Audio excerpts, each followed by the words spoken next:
And Anchorage Emergency will be the people that can maybe help you. Try to save your life. After about 5 minutes, Anchorage came on, said, we understand you have a passed out pilot, and those of you do not know how to fly that plane. We said, that's right. They said, well, the first thing we got to do is find you. And I'll never forget what this man at Anchorage said. He said, my job is to get you home safe. He said, that's my job. But he said, here's the deal. If you want me to get you home safe, you got to promise me you'll obey my voice. He said, you can't see me, but I can see you. And he said, if you're not going to obey my voice, you're going to die.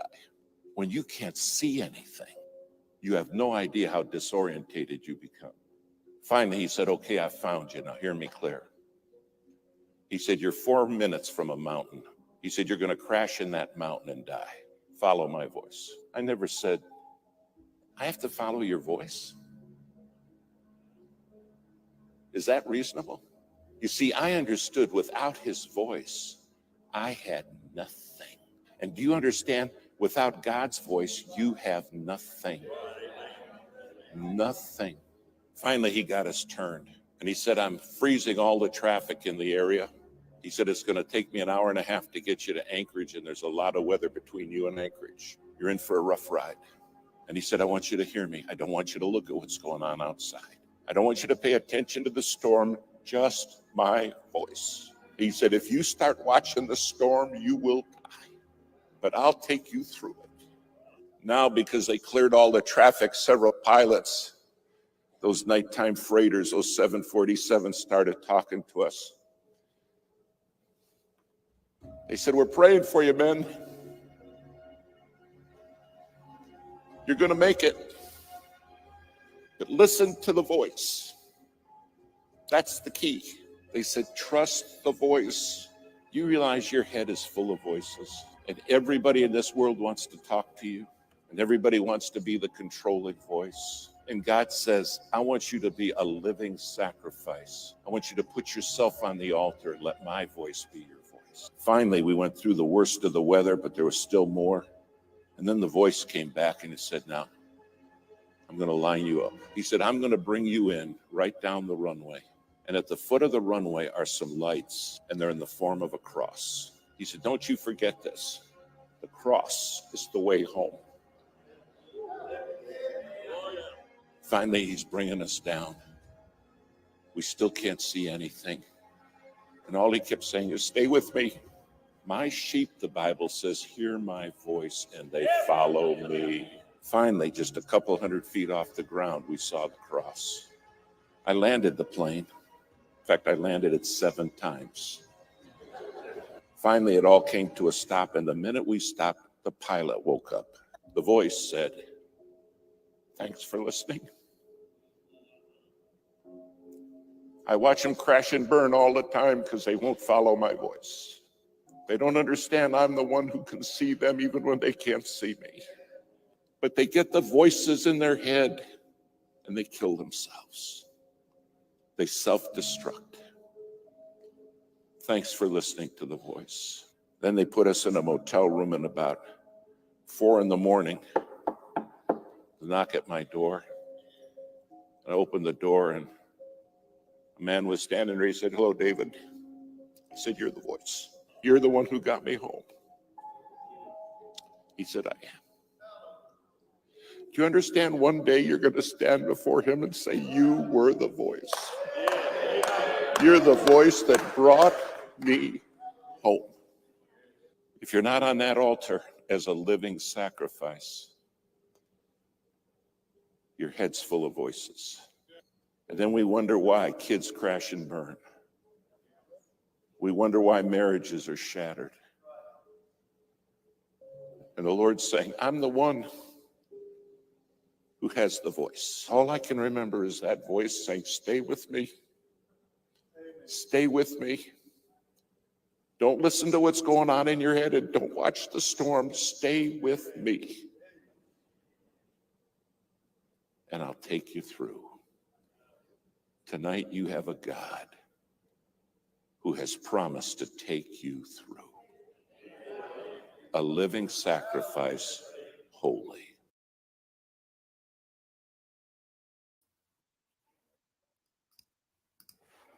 All right, so there's the second video. I'm going to turn it over to Adam now, and he's going to talk about the concept of how big is your love.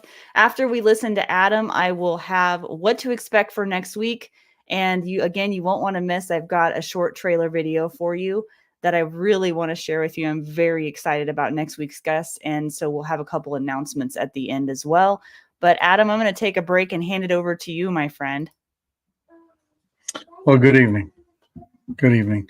Thanks for having me here, and hope we make this kind of a conversation. So, Do you anyways, want me on the screen or off the oh screen? no, you stay on. You go do whatever you need to do. But well, put yeah, me on the screen if you need me.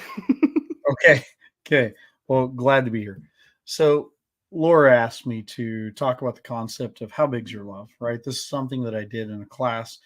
In fact, I think it was the first one she came to that I did while I was in Montana. And I could tell it struck a chord with her because, well, it struck a chord with me. And tonight, it's Valentine's Day. Now, some of this may seem a little bit controversial as we get towards the end or towards the conclusion of this, just for the mere fact that there are going to be people that might look at this a little bit differently or would do things differently than maybe I would do or what I'd recommend.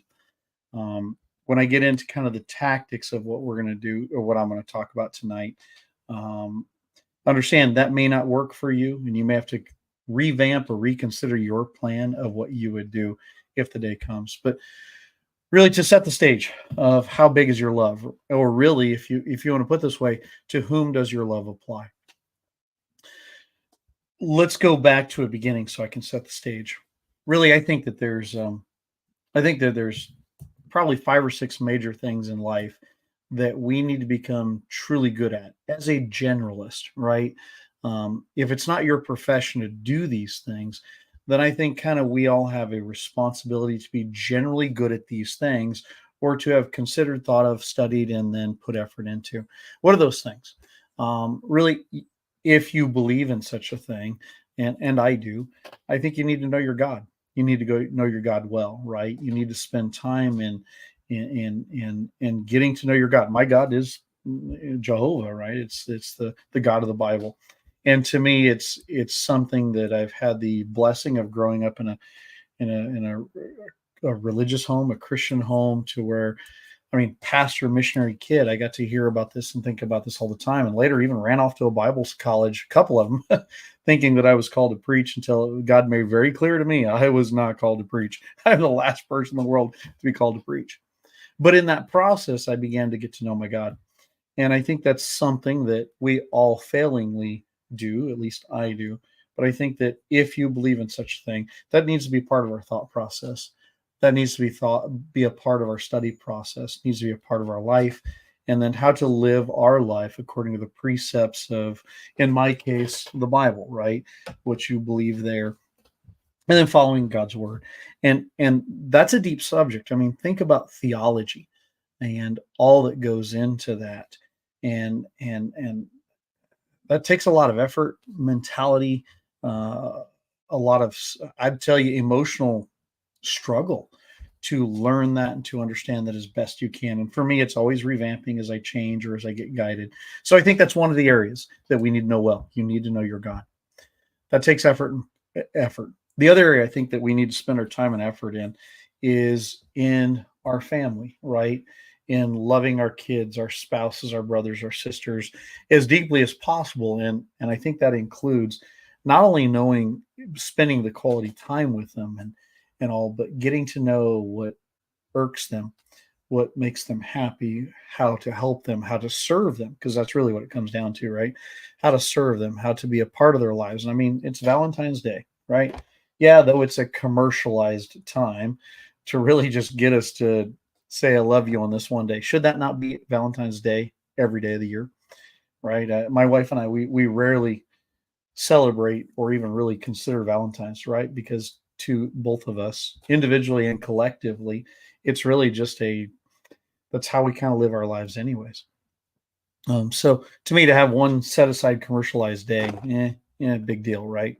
But you need to know your family well, right? And I think that takes time of not only prayerfully considering what your spouse needs and your kids need, but also melding and molding ourselves to be the right person for them too, in the best of the way we possibly can. One, to serve them, to guide them, to grow them, to motivate, to inspire them. And I think that's part of the process of the things that we need to be generally good at. Isn't that part of a free society, doing the best we can for others while we also take care of ourselves within it? I think another area we need to become expert in with as much as we possibly can is in the area of our finances, our own personal finances. And I'm not talking just current right now, but also our long-term finances. How are we going to take care of ourselves in the long term? How are we going to take care of our kids? What are we going to leave to our kids? How are we going to take care of our spouse if we were to go away suddenly, right? We get hit by a bus, and how do we take care of them? How do we plan for the future, right? And so the family portion, right? That's a massive topic all by itself, of just knowing that on a general level and being always willing to study and to grow ourselves to be better for our families. Another area I think that we need to become expert in is in the area of our occupation or our calling, right? Should we not constantly strive to become better at what we do all the time, to become the top of the heap, right? In expertise, in knowledge, in understanding of it, of the micro concepts of what we're doing, plus the macro concepts of what we're doing, to see the overall picture, but also be able to do the small stuff. I'm a firearms trainer. Spent a long time as a cop and a soldier, but now I'm a firearms trainer, a defensive trainer, and I'm doing my best based on my time and finance and all to immerse myself as deeply as I possibly can to understand the defensiveness of life, and then what's needed on all sorts of aspects, right? From the military side, the police side, the civilian side, and a lot more. And I think that encompasses everybody, right? Doesn't matter whether you're an accountant, right? You should be constantly going to more training for accounting, or you work in a nail salon, hair salon. You should be constantly going to update, to grow, and to train. I see in the firearms world, too many of us get stuck in what we did 10 years ago, 20 years ago, and the growth does not happen. So in the area of your occupation or our occupation, I think it's my calling, and I'd suggest it for everybody, that it's ours to constantly grow. So another area for us to generally be good at. Another area I'd tell you that we all have a great responsibility in, especially in our free society, if we want to stay a free society and a safer society, is also in the area of our own defense. I spent a long time as a cop, 10 plus years as a cop. I love a cop, right? I get to live with one. And I can tell you right now that cops are wanting to protect you as best they possibly can, but are rarely there to be able to do so. You have to be the one to defend yourself, right? As a police officer, I was only present 2 or 3 times, maybe 5 times ever in my entire career where the crime was actually happening right there, right? Okay, despite the little stupid bar fight where somebody just starts throwing fists or something like that, but we're talking a real crime. The vast majority of criminals don't show up when a cop is there, right? They kind of tame down what they're doing. Therefore, you are your only defender. And I think one of our general responsibilities as humans is to be adept at, considerate of, and generally trained for our own self-defense, no matter what the tools you have, right? I grew up in West Africa and have moved all over the Middle East, and because of my parents and stuff, got to go spend time in some of the Russian former Soviet bloc countries, right, where firearms aren't allowed. So whatever tools and implements you can use for your own defense in whatever place you're at, I think you should spend some time considering and training for your own defense. And that encompasses a lot of things, right? That encompasses the medical side, right? We are, as a society, more likely to encounter a medical situation than we are something else. So we should be well trained at the medical situation of how to deal with that, stop the bleed, whatever courses you need to go to, right? Learn that type of things. Learn how to use a tourniquet, how to use how to use a tourniquet, how to put on a chest seal, how to plug a wound, how to, and then also how to alert 911 and how to talk to them in efficient manners, and how to. There's so much on the medical side we need to do from the defensive mindset. But on top of that, if you're an American and live in America or a country that allows firearms, I think, the kung fu of America is the gun, right? And what better defensive tool than the gun? So I think learning that and learning it very, very well is an obligation for us as people with a defensive mindset, right? The company back there, Defenders USA, it's really about trying to build the defensive mindset and really the heart set. And so therefore, I think that we need to spend the time, effort, and resources to engage in quality and constructive defensive training with your firearm. Now, for the vast majority of Americans, right, that is the handgun. It's not very often we walk around with rifles anymore, right? When I was overseas or in certain type of police situations, you carried a rifle often, but we're not going to be carrying rifles. So therefore, the concealed handgun is the martial art of America. Therefore, if you're a gun ascriber, you should be spending your time, effort, and resources out of the love of your family and for being able to provide for your family and being there for your family and for those who love you in how to use that thing quickly and well and why you should do so.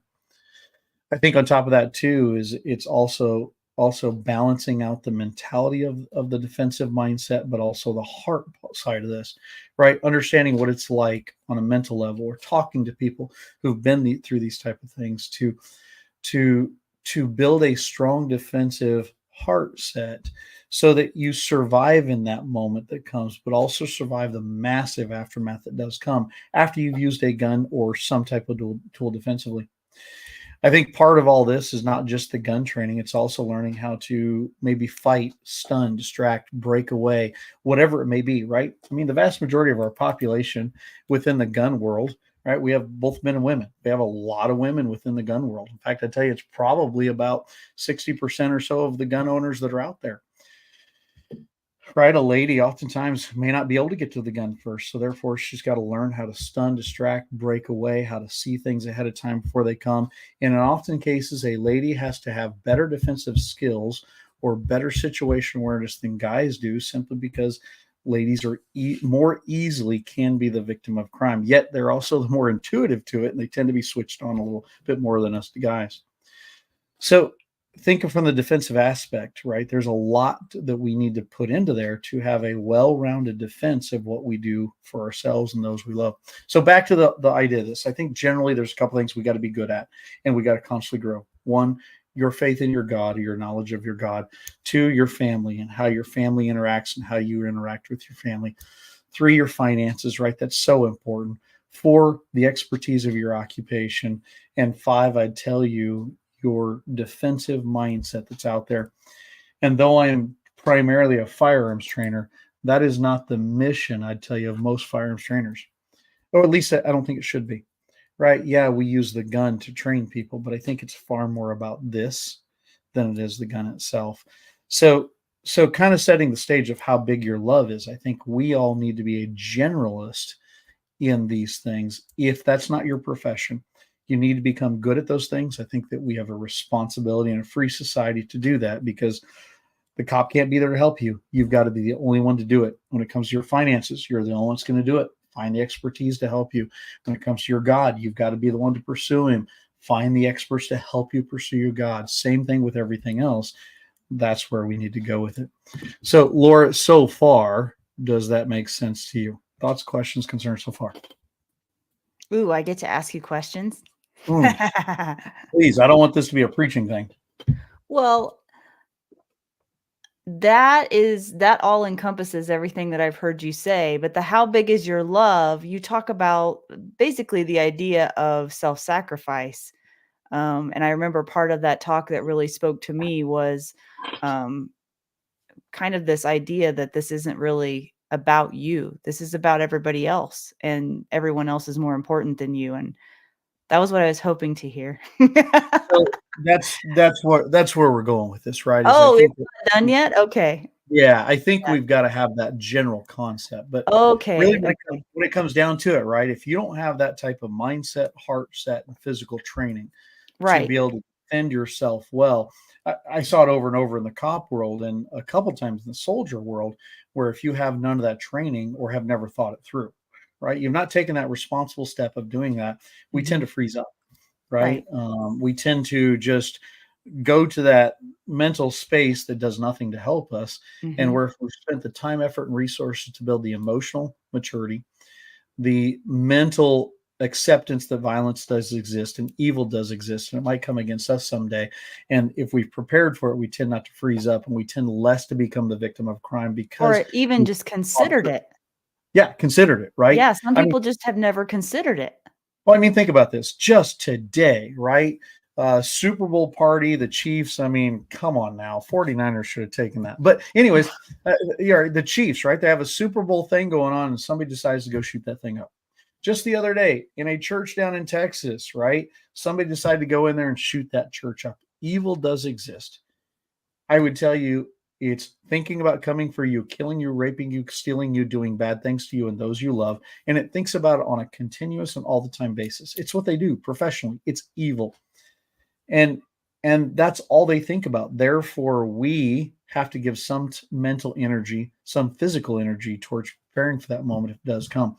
Because if we don't, when that day comes, we tend to freeze up. And now we become the ultimate victim of what somebody else wanted to do who has evil intent instead of what we can do in that moment, where oftentimes evil does not like resistance of any type.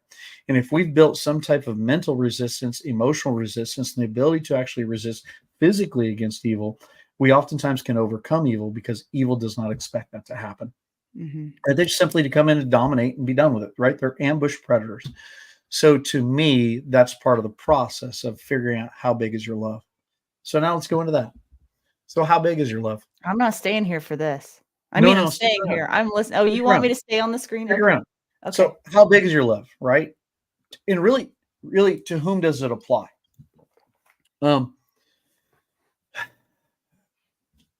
There's the argument. Let's just take the active shooter incident. Okay. We just had one today, some type of active shooter incident that seemed to have happened in Kansas City. We had one church just the other day. Let's just say that alone, right? Not just evil, all you pump gas and they try to rob you, but let's just say that. If that does happen, I've heard a lot of people talk about what they're going to do. In fact, recently I had somebody in one of my classes that said, you know what I'm going to do? I'm going to grab my family. My family's going to get behind me. They're going to hold on to me, and I'm going to get my family out of that situation. That's what I'm going to do. I'm going to protect my family, get them out. Great. Decision's been made. It's been thought through, and that's what that person would do. No problem. I look at it this way. I've signed up as a gun carrier and a gun owner and somebody who takes training. And if you're listening to this podcast, you probably too. We have all been dumb enough to sign up for the defense of life, just how it is. And we may need to defend our families and get our families out there because nobody's more important than your family, right? At the same time, I realized I've been called. This is me personally. I've been called to become the defender of life. My wife and I had some deep conversations about this quite often. In fact, after our last class, when somebody talked about that, we talked about it again. My wife, if you know who she is and what she does, is very highly trained in the art of the gun and tactics and everything else. We've decided for us that if we're together with our kids and something bad happens, her job is to, because she'll have her gun, is to gather those boys up and get them to safety, while also, if she can, shepherding others towards safety while she maintains, vigilance what's going on around her, and she's ready to use her gun in point time if she needs to, right? Because I get the feeling that more than one shooter or more than one active killer is coming to America. We're going to start seeing, I believe, more and more of those. But we've decided that if it's the four of us together, our two boys and her and I, she's taking the boys because she knows what to do with them instantly. And my job for me, because I felt like I've been called to be a defender of life, is now it's time for me to go on the hunt. It's time for me to go defend life, right? Not that I want to, not that it's exciting or anything like that, right? You don't want to go to the sound of the guns. I've had to do that before. It's no fun, right? But what about you? What's the best thing for you? Are you the one that's called to that? Have you decided where your calling is? Or is your calling to simply move yourself out of the area of danger? Or is your calling to shepherd other people out of the danger? Is your calling to hold a position and defend others? Or is your calling to go to what's the most dangerous thing?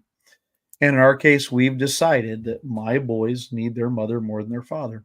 So if I need to go to the sound of the guns to help defend others who cannot defend themselves, they're not prepared for it, they don't carry guns, they've not thought this through nearly as well, or something like that. And think about that. That's the vast majority of our population. Then somebody's got to do it. Here am I, Lord, send me. That's where I've kind of decided that's how big my love is, right? And I don't mean that in a self-righteous mode. It's just simply God's given me the talent, the skills, the training, the everything to go do, and the mindset to go do that.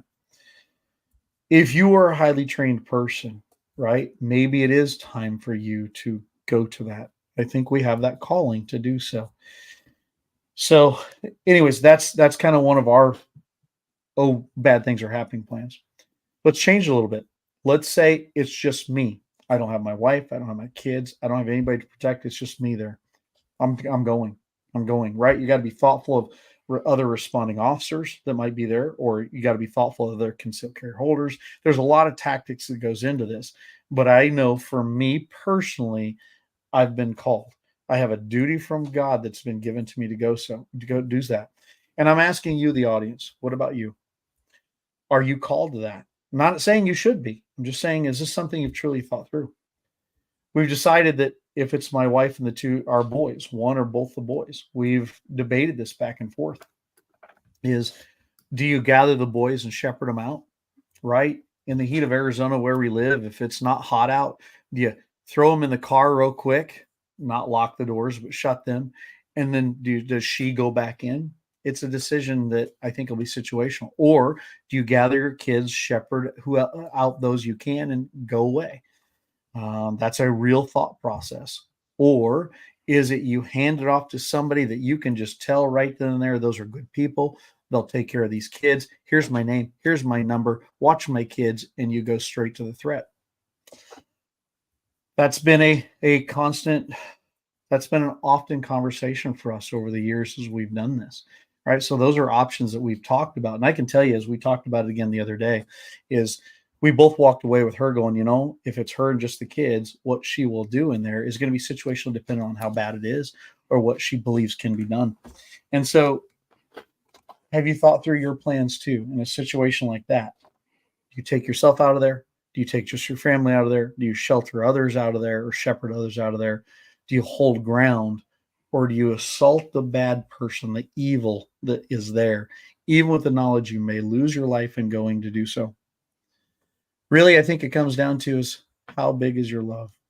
And really that is to whom does your love apply? And I just know for me personally, God's called me to be a defender. I mean, shucks, it's even in the name. And therefore, there's a calling I have to answer, whether I like it or not. And that's part of the thought process. There's a lot more to it here, but really this is just a thing to put out there to others is how big is your love? Have you prepared for that on an emotional level? Have you prepared for that on a physical or skills level? As you guys all know, I mean, watching right now, we have some decent numbers of people watching right now. We all know the vast majority of gun owners are extraordinarily untrained. I mean, it's terrifying when I'm around the vast majority of gun owners. Can we now maybe go better our training, but also in the furtherance of our duty of love, can we also maybe encourage or motivate those we know who own guns to go out and get a little bit more training? Or could we even, through the force of our personality, through the kindness of our words or the consideration of our thoughts, can we find ways to inspire, motivate, or even if we got to just bully gently people who are gun owners to go into better training, right? Or to go to more stuff? We desperately need to, as a society, get our gun owners to become better trained, more thoughtful, more responsible. And I think that's part of the defense of ourselves, of our community, and of our society as a whole, if we can now further that. So there's a lot more to be said, but to me, it just comes down to this. How big is your love? I've made some strong decisions for myself. And my hope is to purposely influence more people to gain better mental skills, better emotional skills, and better physical skills. Yeah, we use the gun to do that as a tool, But if we can do that, I think we can build better defenders. Let me show you something real quick. Let me grab something off my wall. By the way, just so you know, guys, none of this was coordinated or planned. I have no idea what's happening, just like you don't know either. So this is a picture, right? Obviously, Defenders USA says this will defend. And this is a picture that a very, very talented painter who became a dear friend, he painted this after going through one of my courses. And we talked about what do we want for the vision of Defenders. Now, if you notice, the vast majority of gun companies, it seems it's all black and dark and skulls and crossbones or cool hoorah stuff and all that stuff. And to me, I just didn't want that. So I was kind of explaining what my vision was, right? I want to build good defenders in all aspects, military, law enforcement, civilian. And we debated back and forth, and we finally settled on this Renaissance painting from a French painter from the early 1900s, I think. And it was really a mom and two kids. And you may not be able to see it well here. And the way we made this subtly defensive is he did his version of that painting. He put just a slight musket on her back here. So it's obviously a mom carrying along her two kids, right? Hands, holding their hands, shepherding them up the hill, which you can't see in here. And then just a slight musket up there. And it's really a subtle portion of her life, right? Obviously the kids are more important. Obviously what they're doing is more important. In that picture, when you see it, and if you see it here, there's a deep determination in this lady's eyes. You can even see it in the painting here. It's a mama bear. Yeah, but subtly, she prepared herself for the defense of life if she need to. And that's really what I think is part of all those aspects of learning being a good human, right? Knowing your God, studying your family, knowing your finances, excelling constantly at your occupation, and being prepared for the defense of yourself and those you love. And those are all tasks that take effort, thought, consideration, resources, and training to excel and grow in. And I just thought that was so endemic. The painting that he did and we'd put together for so long, so much so, right? It's now even on like the back of our new t-shirts that are on there, right? It's just, and I'm not saying that as a plug. It's just, no, they're really cool though. Yeah, but that's the mindset that I guess I'd like to build in people or be a part of as they build in themselves, is become defensive in nature of all these things. Again, their God, their family, their finances, their occupation, and really in the skills that they do. And if we can do that, we can build a more rounded defender, a more thoughtful defender, and really, I'd tell you, a better human.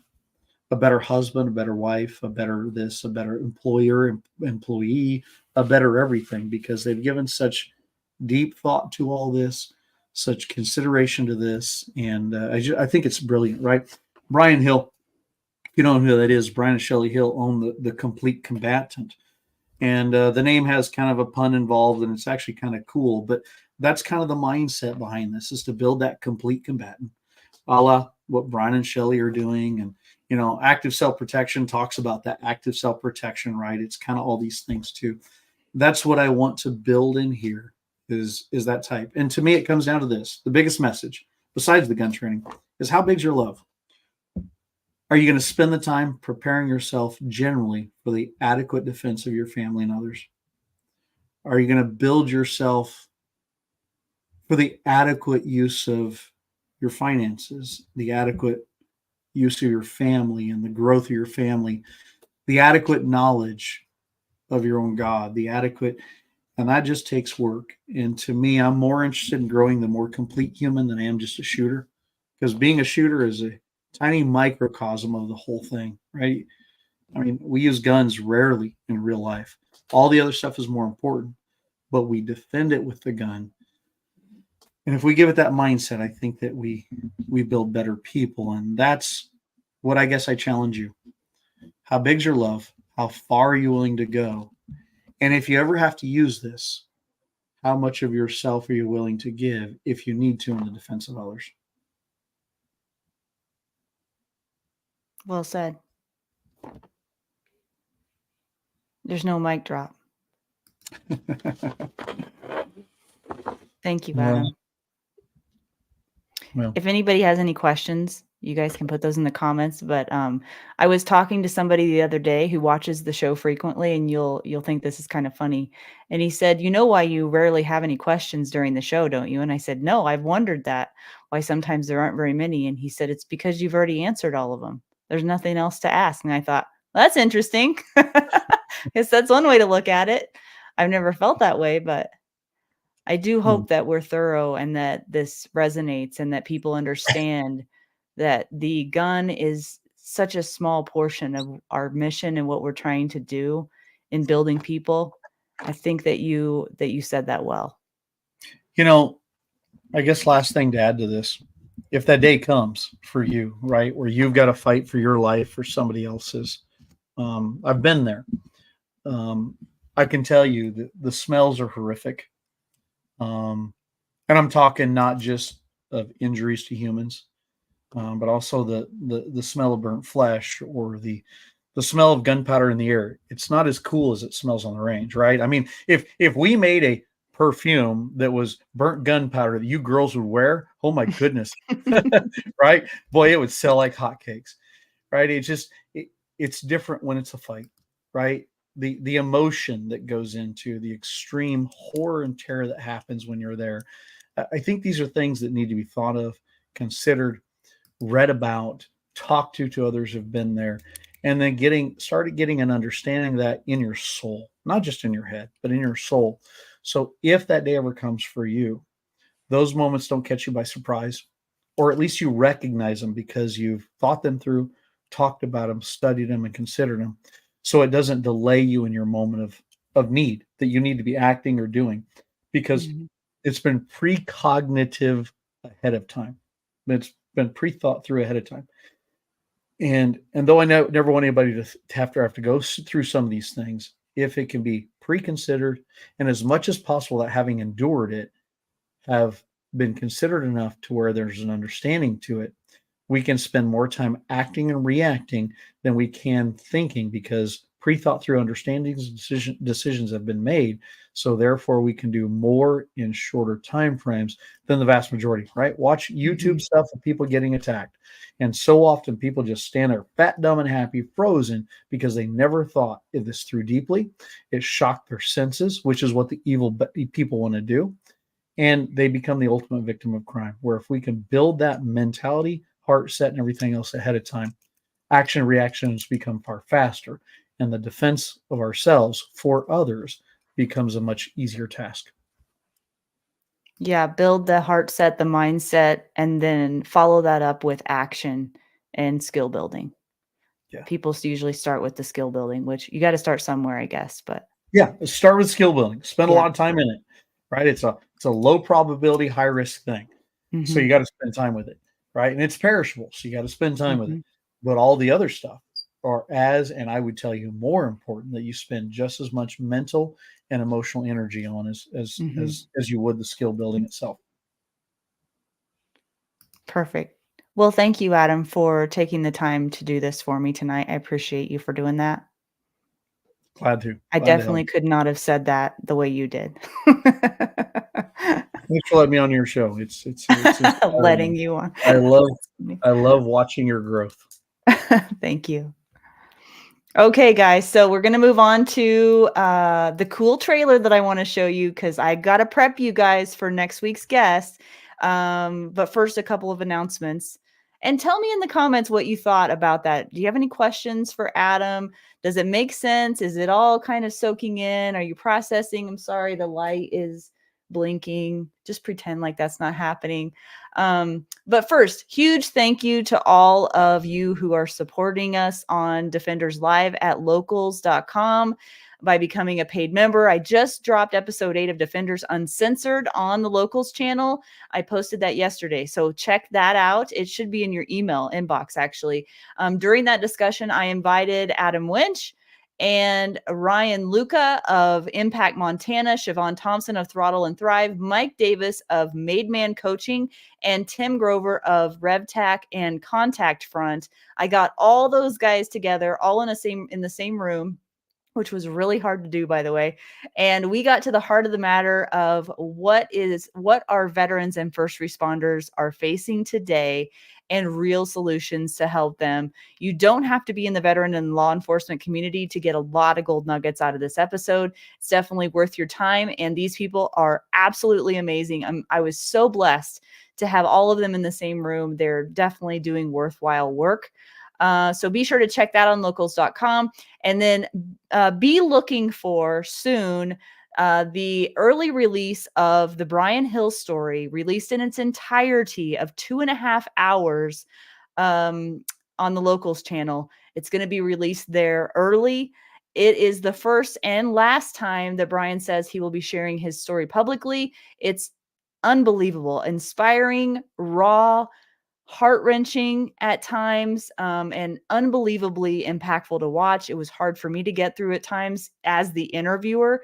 But no matter what walk of life you come from, there's always so much to learn from Brian, and this story especially. So I encourage you to check that out. So if you guys are interested in those things, you can go to locals.com, go to the Discover tab, and search for Defenders Live there. And then the last thing I want to tell you before we leave tonight, I don't know how this happened, but I'm super stoked about it. Like, kind of fangirly almost. I'm to be careful about that. But I got Christian Griffith on the show next week. He is one of the participants of a show called The Selection that my husband and I happened to run across one night, and it was so good that we binge watched the entire thing in preparation for the show next week, and because it's an amazing show and so well done. I don't get paid to say this, but you should go watch it. It's on it's from the History Channel, but it's on Prime, Netflix, and I believe full episodes are on YouTube as well. It's called The Selection. And Christian Griffith is going to be coming on next week to answer all of my questions regarding things that happened on the show. And the dude is so inspirational. He's an extreme athlete and has unbelievable heart and perseverance that he shows in the show. He's exemplified true leadership in the show, and facing your darkest fears alongside other men and women who were suffering extremely. Let me just show you the trailer, and then you can understand what I'm talking about. And this is just a little taste of what the show is about. And then I'll, when we'll have him on next week, then I'll get more into specifically Christian himself. But let me show you this first. This will, without a doubt, be the hardest military-style endurance event that's been put on in the United States, I guarantee you. You guys are going to be trained and led by the nation's finest combat veterans. Selection is really about you. It's not a competition against anyone else. You have to have the will to survive in order to be successful.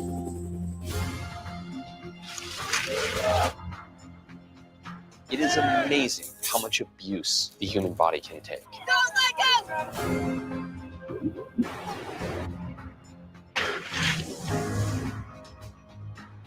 The weakest person in the world is the person who thinks they can't be broken.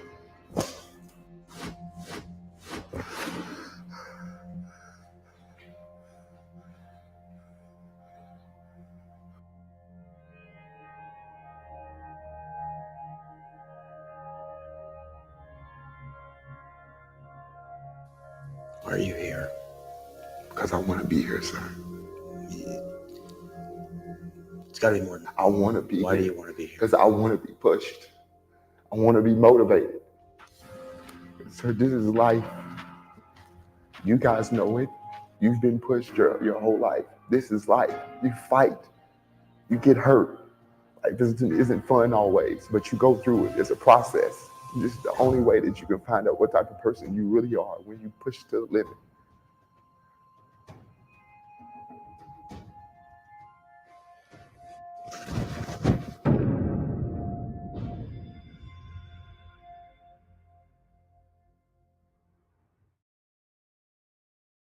Okay, so that was just barely enough to get you excited about it, guys. Me just watching that trailer, I think I could watch the whole entire season all over again. It's such a good show.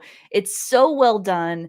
And Oh, the guys that are in there and the gals too are just so inspiring.